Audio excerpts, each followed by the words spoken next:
Now, Nampak has recovered from a loss to a profit in the first half. That's despite macroeconomic headwinds that posed a threat during the period.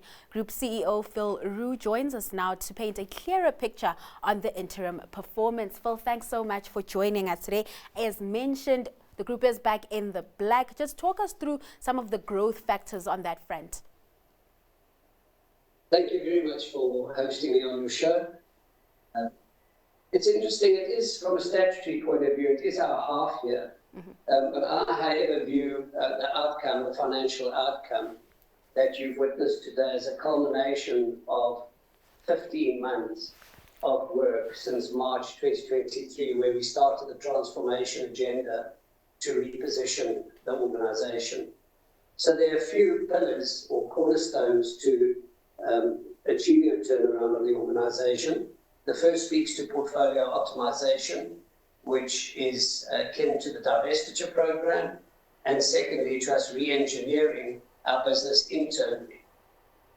We've done that by merging our beverage and our diversified interests, and we're also taking enormous clutter out of the organisation.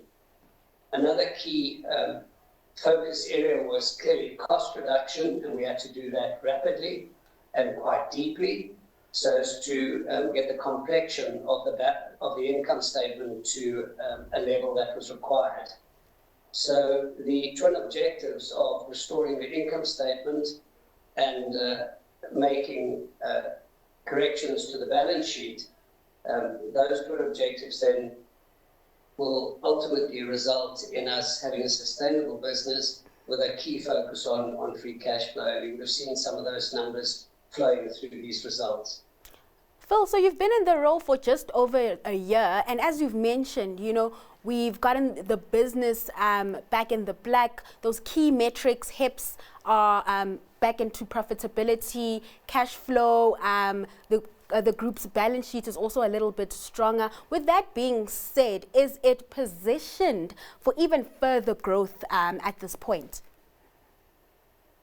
Yes, as we consummate these deals finally, remember the shareholders approved the two largest transactions this morning. They still have to go through the competition authorities. So I consider it concluded and the balance sheet restored once the funds flow, and that could take up to 3 months. Once you have that level of freedom, targeting a debt EBITDA of some 2 to 2.5 times, you then have optionality as to your next capital allocation choices that you enter into for the organisation. But the income statement perspective, there's sufficient growth domestically, notwithstanding the economic headwinds. And the reason for that is that there's category growth in the areas that we supply into. The substrate of the canned format is also growing in stature. And thirdly, we have the opportunity to increase our market share within the South African market.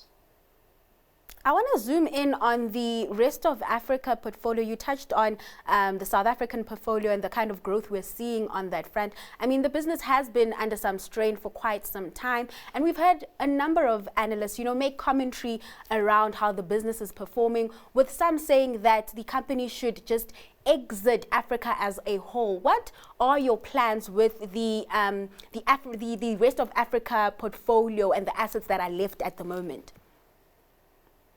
So, post the Nigerian divestiture, should that go according to plan, we would be left with a very small asset in Kenya, and we have an internal plan to cater to that. Then you have Zimbabwe, and where we have just over 51% share, controlling share, and Angola. Why I say we have optionality is, if the Nigerian transaction goes through and those proceeds flow, there's no, even in the presence of Nigeria in our portfolio, there's no reason for us to have a fire sale on either of those assets. Angola produces a margin superior to South Africa. We're the only canner in that country. We're supplying into the DRC from that geography. And it's a very efficient and well-run business. So that caters to the Angolan situation. In respect of Zimbabwe, not dissimilar to all of the countries on the continent, you have to contend with the various vagaries, political, socially, and other. But we have a solid business there that supplies a diverse packaging sectors. And again, as long as we don't have a distressed balance sheet, there's no reason to rush into selling it.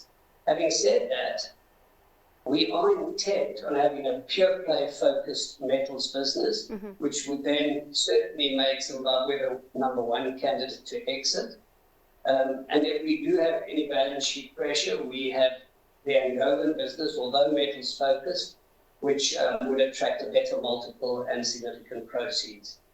So would you say that the group is then done with its disposal plans, and that the proceeds we do start seeing coming through from that Nigerian sale will then help reduce the group's debt pile?